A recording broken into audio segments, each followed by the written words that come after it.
நேயர்களுக்கு வணக்கம். நம்ம இலக்கிய சீரியல்ல இன்னைக்கு என்ன சுவாரஸ்யமாக பார்க்க போகிறோன்னா, நம்ம கௌதம் இலக்கியாவும் நினச்ச மாதிரி கண்டிப்பாக இந்த எஸ்எஸ்கே மேலே கேஸ் கொடுக்குன்னு நினைக்கிறவங்க மறக்காமல் இந்த வீடியோக்கு லைக் பண்ணுங்கள். ஏன்னா வரப்போகிற எபிசோடில் எப்படியோ நம்ம இலக்கியாவும் கௌதம் நினச்சிட்டு இருந்ததை இந்த பைரவி ஒட்டு கேட்டுட்டு உடனே நம்ம கார்த்திக்கும் நம்ம அஞ்சலிக்கும் இன்ஃபார்ம் பண்ணிட்டாங்க. இப்போ இந்த கார்த்திக் அஞ்சலியும் திரிந்து தான் இந்த ஒரு வீட்டுக்குள்ளே வந்து நம்ம ஜானுக்கிட்ட பேசிட்டு இருக்காங்கன்னு நம்ம எல்லாருமே ஏமாந்துட்டோம். ஆனால் அதுதாங்க கிடையாது. இங்கே பாருங்கள், நாங்கள் வந்துட்டு உங்கள் வீட்டுக்கு விருந்து சாப்பிட ஒன்றும் வர கிடையாது.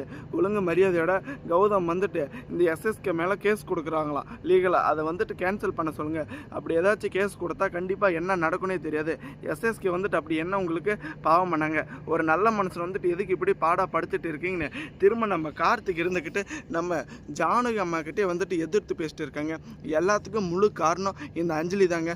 அஞ்சலியோட சூழ்ச்சினால இப்போ பார்த்தீங்களான்னா சொந்த அம்மா கிட்ட வந்துட்டு எப்படி பேசிட்டு இருக்குன்னு கூட தெரியாமல் இந்த எஸ்எஸ்கேக்கு தாங்க நம்ம கார்த்திக் இருந்துக்கிட்டு சப்போர்ட் பண்ணிட்டு இருக்காங்க. ஆனால் ஒரு வகையில் பார்த்தீங்களான்னா இந்த கார்த்திக் தவிக்க போகிறான். ஏன்னா நம்ம பண்ணது எல்லாமே முட்டாள்தனம். அண்ணனுக்கு வந்துட்டு எதிராக நம்ம பேசிட்டு இருக்கிறதே தப்பு.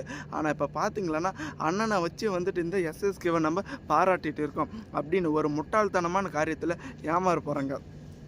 கூடிய சீக்கிரத்தில் பார்த்தீங்களான்னு இப்போ நம்ம எஸ்எஸ்கேவை நம்ம கௌதம் சார் வந்துட்டு கடத்தி வச்சுட்டு இருக்காங்க. கண்டிப்பாக அடி பொழந்து நான் பண்ணது எல்லாமே தப்பு தான், என்னை மன்னிச்சிருங்க, இதுக்கு மேலே வந்துட்டு நான் யாரையும் துன்புறுத்த மாட்டேன் அப்படின்னு எல்லா உண்மையுமே வந்துட்டு நம்ம கௌதம் சார் இந்த எஸ்எஸ்கேவோட வாயிலே வந்துட்டு வர வச்சு ஒரு ஸ்டேட்மெண்ட்டு வாங்கியிருப்பாடுங்க. அதுக்கு அப்புறம் பார்த்தீங்களான்னு நம்ம கார்த்திக் வந்துட்டு நினச்ச மாதிரி முட்டாள்தனமாக ஏமாறுறது உண்மைங்க. அதே சமயம் எந்த ஒரு தப்புமே பண்ணாமல் இப்போ குற்றத்தை அனுபவிச்சுட்டு இருக்காங்களே நம்ம நாகு, அவங்களும் கூடி சீக்கிரம் வெளியே வருவாங்க. இந்த எஸ்எஸ்கேவும் தக்ஷாசினியும் திட்டம் போட்டு நம்ம அஞ்சலி ஏமாத்துற மாதிரி நம்ம கார்த்திகை ஏமாற்றிட்டு இருந்தாங்க. அதுக்கான எல்லாமே வந்துட்டு இப்போ கூடிய சீக்கிரத்தில் தண்டனையாக மாறப்போகுதுங்க. ஏன்னா இந்த எஸ்எஸ்கேவோட சூழ்ச்சினால் பாதிக்கப்பட்டவங்க பல பேர்.